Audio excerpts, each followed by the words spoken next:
Hey guys, today I'm showing you how to build a raised garden bed. Look, I love a good raised bed as much as the next gardener.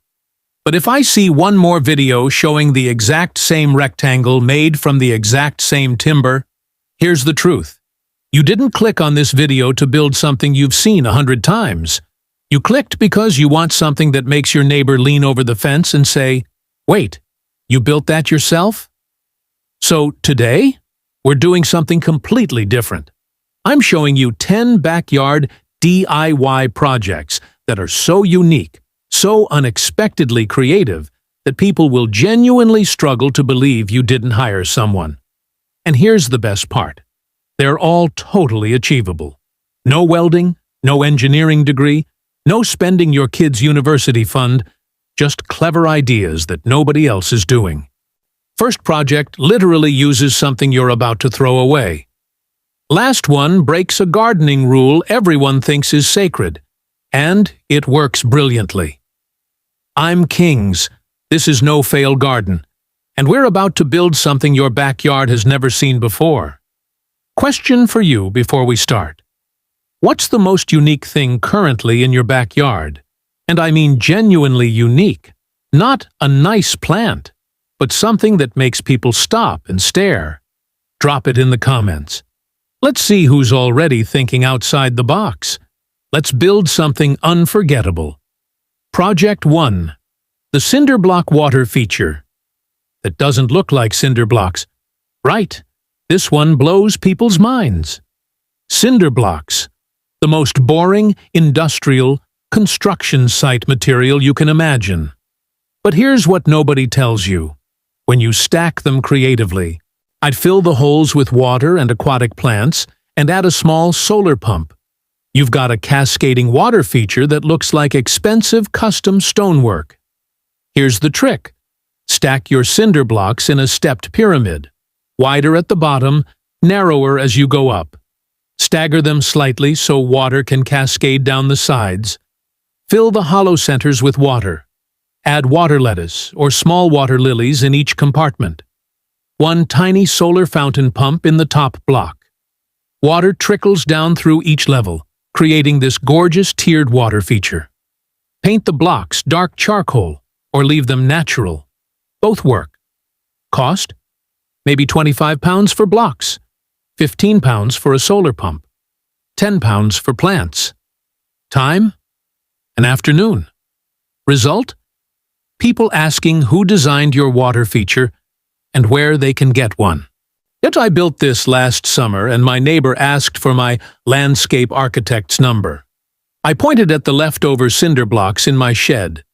Her face was priceless. Quick one. Would you paint yours dark or leave them natural concrete? I'm curious what aesthetic people prefer. Drop your vote below. Project 2. The upside-down planter wall. Literally upside down. This one is so simple you'll be annoyed you didn't think of it. You know those cheap plastic plant pots? The ones that cost like 50 pence each? Flip them upside down. Mount them to a fence or wall. Cut an X in the bottom. Plant trailing plants through the X. You've just created a 3D living wall that looks like an art installation. Why this works? The upside-down pots create these geometric bubble shapes protruding from your fence. When trailing plants grow out of each one, and you get this incredible cascading effect that looks intentionally sculptural. Use different-sized pots for visual variety. Paint them all one bold color. Matte black, deep teal, terracotta orange. Plant with trailing petunias, bacopa, or ivy. Succulents work brilliantly too. Here's what's wild. This costs maybe £15 total for 12 pots and some paint. Looks like a £500 designer installation. I've had 3 separate people ask me where I bought this. Bought? Mate? I made it from pound shop pots. Honest question. What color would you paint yours? Because I've done black, and I'm wondering if I should have gone bold. Tell me your dream color in the comments. Project 3. The broken pot fairy garden, but make it modern. You've seen the cutesy fairy garden thing with tiny doors and mushroom houses. We're not doing that. Here we're taking a broken terracotta pot, and instead of throwing it away, we're turning it into a miniature landscape that looks like a designer's succulent arrangement. The setup: break your pot deliberately, or use one that's already cracked. Lay it on its side. Create levels using the broken pieces as retaining walls. Fill with succulent soil. Plant with architectural succulents and tiny sedums, creating this miniature terraced garden flowing out of the pot. Add 1 or 2 small stones as boulders, maybe a piece of driftwood. No gnomes, no tiny fairy houses, pure, modern, minimalist, miniature landscape. This sits on a patio table or front step, and people cannot believe it started as a broken pot you were about to bin. Cost: literally free if you use a broken pot you already have, plus maybe £8 for succulents. Be honest, do you have a broken pot sitting in your shed right now that you've been meaning to throw away? This is its redemption arc. Tell me what you're going to turn it into. Project 4. The Pallet Vertical Herb Spiral. Not just a vertical garden. Everyone does pallet gardens. We've all seen them. But nobody does them like this. Instead of mounting a pallet flat against a wall, we're standing it up, filling it with soil, and creating a spiral planting pattern that gives you 3 times the growing space in the same footprint. How it works: stand your pallet upright, secured to a post or wall. Line the back and sides with landscape fabric. Fill with soil, but here's the key: plant in a spiral pattern from bottom to top. Basil at the bottom, likes moisture. Thyme and oregano in the middle. A rosemary at the top, likes it drier. The spiral creates different microclimates in one vertical structure. Plus, it looks absolutely stunning, like a living sculpture. Why nobody else does this? Because they don't think about plant needs vertically. You just created a permaculture spiral. Standing up. I grow 15 different herbs in one pallet. People ask if it's some kind of specialist vertical growing system. Yeah, it's called a free pallet and some soil. Question: what herb can you absolutely not live without? Mine's coriander. I go through it like it's going out of style. Drop yours below. Project 5. The Wine Bottle Garden Edge. Sophisticated, not tacky. Right, I know what you're thinking. Wine bottle edges? That sounds like a beach bar in 1987. But hear me out. When you do this with intention, all bottles the same color, buried at consistent angles, creating a clean geometric edge, it's actually stunning. The modern approach: collect bottles in one color only. All green, or all brown, or all clear. Dig a narrow trench along your garden bed edge.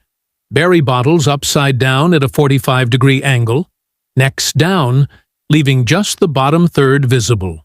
Create a perfect line. Consistent spacing.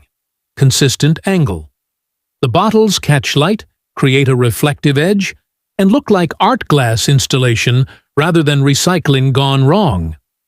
Bonus: they're actually functional. They create a solid edge that prevents soil erosion and grass creep. Cost? Free if you drink wine. Otherwise, ask friends and neighbors to save bottles for you. Real talk: how long would it take you to collect 30 wine bottles? For me, honestly, about 2 months. No judgment here. Drop your honest answer below. Project 6. The Sunken Fire Pit, without digging a massive hole. Sunken fire pits are incredible. They feel intimate, sheltered, and genuinely special. But most tutorials tell you to excavate half your garden like you're building a bunker. Here's the cheat. You only need to dig down about 30 centimeters, 12 inches. Just enough to drop the seating level slightly below grade. Build your fire pit ring at ground level in the center. The sunken part is just your seating area, a shallow circular trench around the fire. Add gravel to the bottom for drainage. Edge with stone or brick. Add built-in bench seating using sleepers or stone. What this creates: that sheltered, enclosed fire pit feeling without moving 3 tons of soil. Everyone who sits in mine asks how long it took to dig. About 2 hours, mate. It's only 30 centimeters down. The magic is in the psychology. Being slightly below grade makes it feel like a totally different space. Quick question: fire pit or fire table?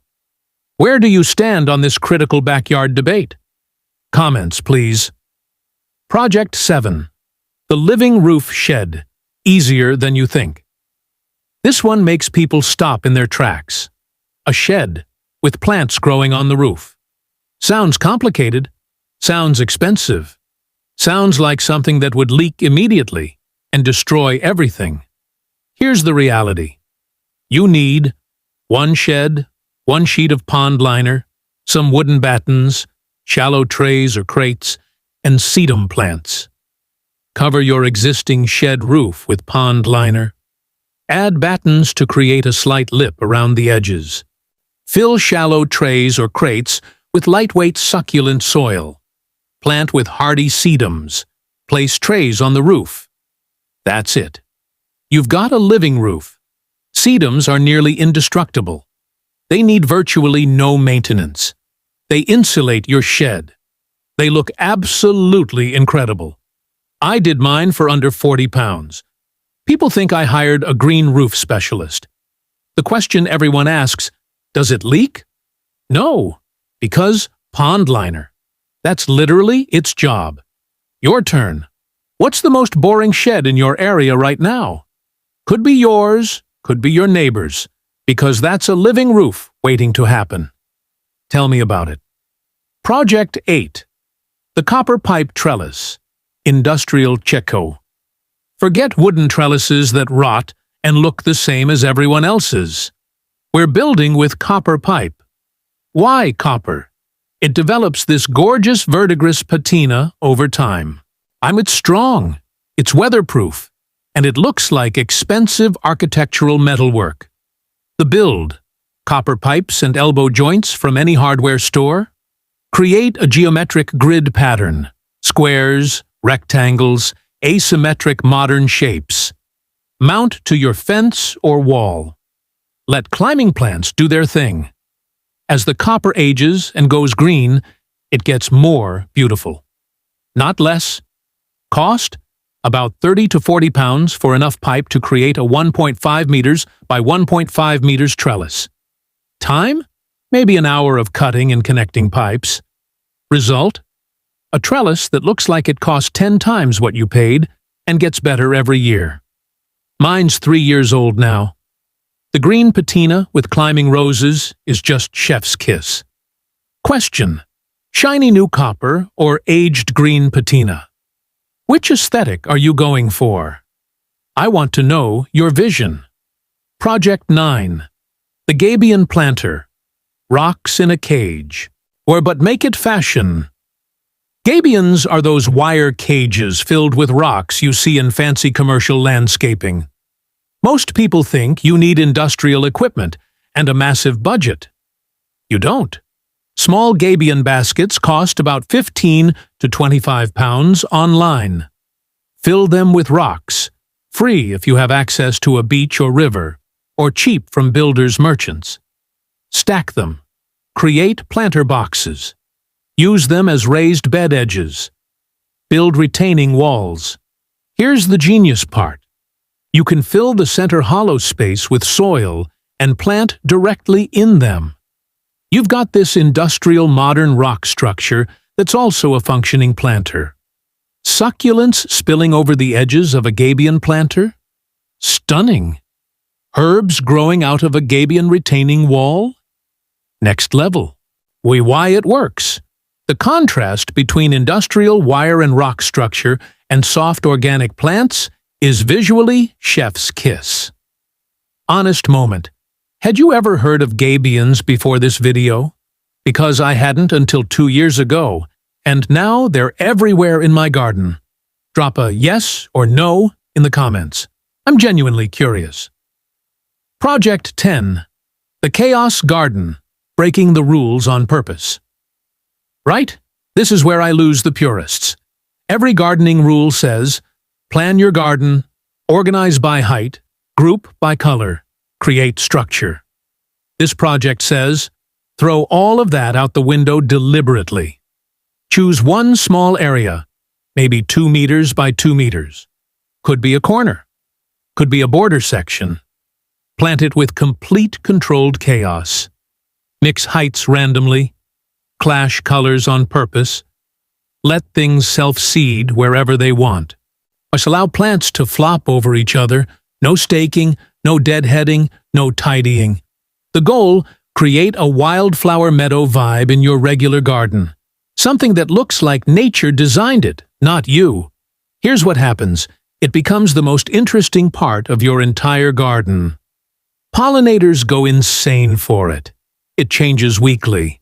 It's never the same twice. And people love it because it looks effortlessly beautiful in a way that carefully planned borders never quite achieve. I did this 2 years ago as an experiment. It's now my favorite section of the garden and the part people photograph most.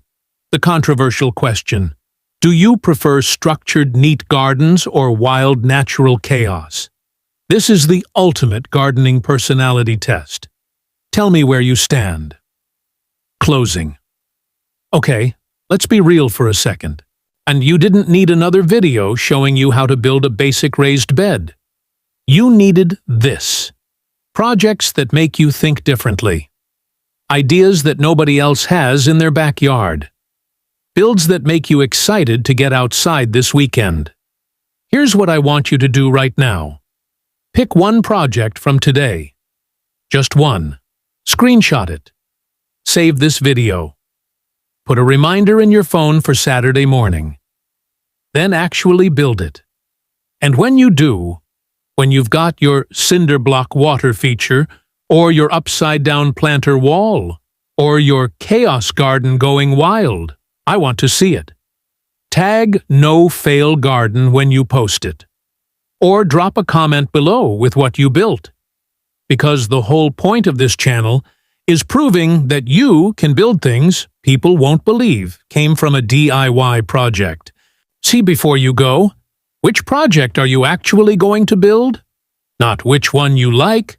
Which one are you genuinely going to make this weekend? Drop the number in the comments. I'm reading every single one. If this gave you even one idea you're excited about, smash that like button. Subscribe to No Fail Garden if you want more unique builds that make your neighbors jealous. And I'll see you in the next one, where we're building something even more unusual. Now go make something nobody's expecting.